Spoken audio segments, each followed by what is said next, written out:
he is a top prospect. He's a top prospect. You know, he's got the physical kind of side to him where you see the height, you see the strength, you see the pace to cover ground. Almost like what you lack when Wesley Fofana is not available in that back line, that pace, that recovery pace, because you do want to play a high line, you do want to counter press, you do want to be up the pitch, you need that pace in defence. And his ball carrying ability. I know people, you know, will see him do it and they'll be a bit worried, risky, but you've got to take risks. This is high-level football. You have to take risks. Everybody on that pitch is playing for big clubs in the Premier League, and the margin for error is so low. For him to pick up the ball and carry it and dribble past players into midfield and then release it at his age, with, you know, the experience that he has, not much of, it's unbelievable. It can't be taken for granted at all. That's what you were most impressed with, or not most impressed, but we were speaking about it, and him we saw him do it a couple of times, bringing the ball into midfield so confidently, shrugging off players that were trying to get the ball. It was just brilliant. Well, you're talking about Reece James, about, you know, playing in different positions. We've all seen Josh play right back in the Conference League. I see him play centre midfield, so he's centre half, right? So he has got many strings to his bow. But the thing that really impressed me when he first really came to my attention, the first team, was in the Conference League. We played away, can't remember who at, but he used to stride and gallop, but it wasn't a sprint because he's got such long legs. He would carry the ball with such confidence.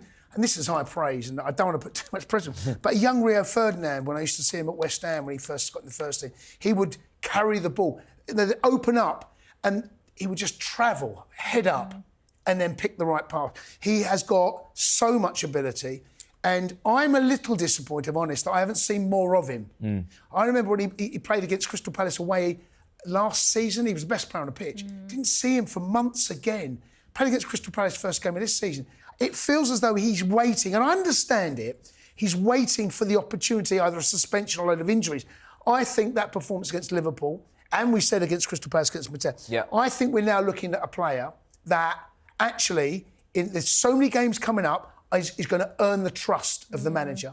And it takes time.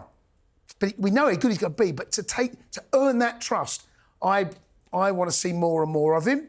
I want to see the best centre-back partnership I can, what's available. But if Josh comes in, I'm not one of those that go, Josh Acheampong starting now. No, you're excited. I felt there was a couple of games ago, I can't remember which one it was. It was a home game, split the Chelsea fans on the tube on the way in. And we were both saying, Acheampong to start today. And I said, I don't know whether the rest could quite... And he didn't trust him. I think that performance is probably going to be enough for the gaffer to go, yeah, go on, in you go. Yeah. Does he start against Forest after the international break?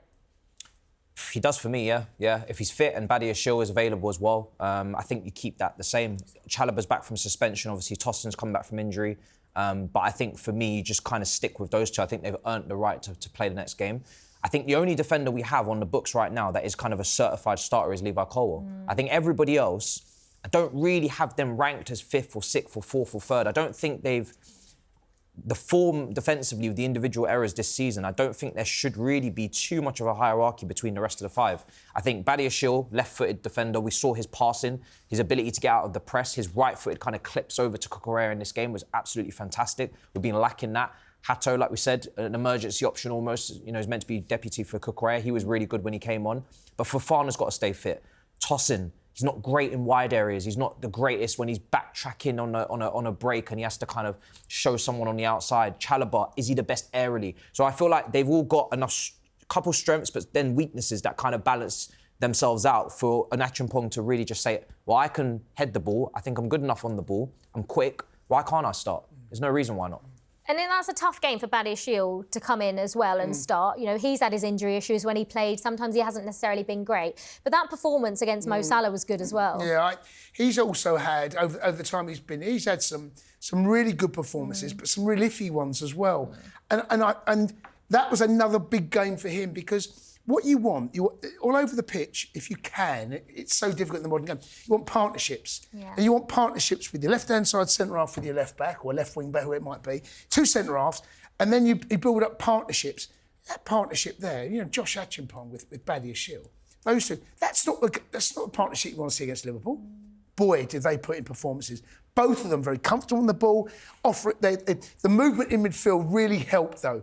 You know, those options that we had, we just spoke about, you know, Caicedo offered himself, Enzo and Gusto playing slightly higher, So there was a little bit more of an angle, certainly to get out of that press, even though I thought Liverpool's press was pretty terrible. But going back to your original question there, Liv, we've then got Ajax. So I think we'll look at the team against Forest. The next game there is midweek against Ajax. I think what he'll have two teams he wants to pick, and I'd like to see in particular the centre half being mixed about, because I think we're both, that Ajax game at home is a must-win game. Your best team plays there. Yeah. For me, and I think he'll go with experience. I think Josh will miss out against the Ajax one, might start against Forest. Might start again. Only might. But might, because I don't see him playing in both. And I think that if we're now having this conversation, I don't know. Trevor's going to come back. Trevor's not injured. We don't know the Badia-Shield situation. I'm guessing both him and Josh are okay. You've got Fofana coming back from suspension. No, back from head injury. I apologise, concussion, right? Yeah. So you've got options. He's got options in there. I don't know how much you want to change at the back there, but my gut feeling is you'll see two different partnerships at the back. Maybe 3 players used in all. Maybe Trev might start both, because that tends to be his go-to centre-half right now. Yeah. How bright is the future for Josh Acheampong? And like Jace says, was that his moment against Liverpool? Not just to do it against a team like Palace, who, by the way, are a very good side. Very, yeah. But to step up like that against the champions at 19 years old and put in the performance he did, his future is absolutely huge. And he deserves, I think, to be starting now. Yeah, I'd like to think it is a moment for him, because I feel like he's been knocking on the door, like you said, the previous performances. He's not put a lot of, he's not put a foot wrong too many times he's played. Yes, he's had a moment against Brighton, but that can happen. He's young. Defenders don't tend to peak until they're 25, 26, 27. And then going into their 30s, that's when they're probably at their best, potentially. So there's a lot of time on his side.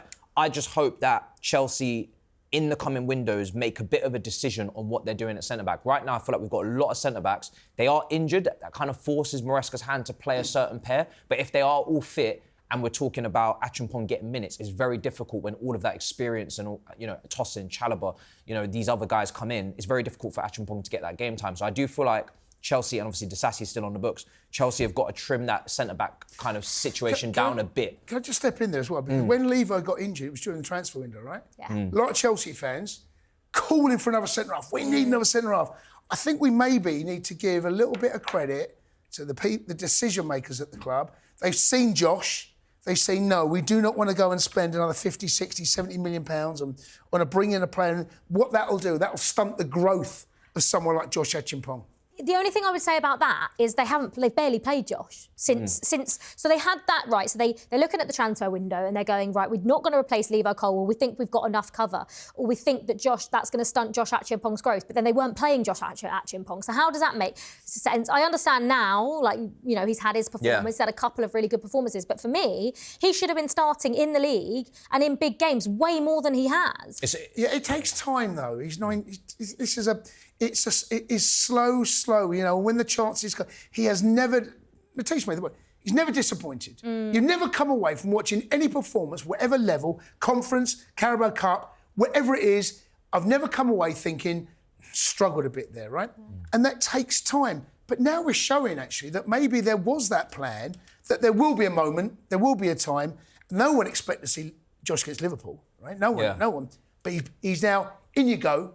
And that's the stunting of the growth I'm talking about. Had we bought another centre-half, Josh should have probably been on the bench. So I think we need to give a little bit of credit, saying we'll see how it goes, but to make that call not to go and buy that centre-half, and Levo Cole will be back, fingers crossed, before the end of the season. We don't know, but we'll see.